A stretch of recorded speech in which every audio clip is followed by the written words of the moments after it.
இந்த காலகட்டம் வேலை சம்பந்தப்பட்ட உயர்வுகள் வரக்கூடிய ஒரு நேரமாக இருக்கும். இதனால இந்த மகர ராசி என்பர்கள் இந்த டிசம்பர் மாதத்துல அந்த வேலையில ஒரு அங்கீகாரம் பெறுவதற்குண்டான ஒரு தருணமாக இருக்கும்.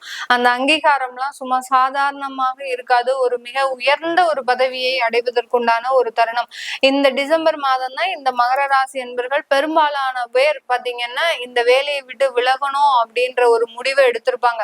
இந்த பிளான் பாத்தீங்கன்னா கிட்டத்தட்ட மே மாசம் ஜூன் மாசத்துல இருந்து ஒரு பிளான் போட்டுட்டே வந்துட்டு இருப்பாங்க. இந்த டிசம்பர் மாதம் நம்ம பேப்பர் ரிசைனேஷன் கொடுத்து அடுத்த ஒரு 3 மாதங்களுக்கு நம்ம அங்க நோட்டீஸ் பீரியட் மாதிரி இருந்து அதுக்கடுத்து விலகணும் அப்படின்னு ஒரு பிளான் போட்ட நபர்களுக்கு எல்லாருக்குமே இந்த மாதம் அப்படியே உங்களுக்கு வேறு அமைப்பாக செயல்படுவதற்குண்டான ஒரு தருணமாக இருக்கும்.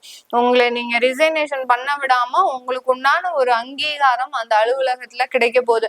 அப்படி இருக்கும்போது இந்த இடத்துல நிறைய ஒரு வருமான உயர்வுகள், உங்களுடைய தகுதிக்கு ஏற்ற அங்க ஒரு உயர்வுகள் அப்படின்றது அந்த அலுவலகத்துல கிடைக்கிறதுக்கு உண்டான ஒரு அமைப்பாக தான் இந்த மகர ராசி என்பர்களுக்கு இந்த டிசம்பர் மாதம் இருக்க போது.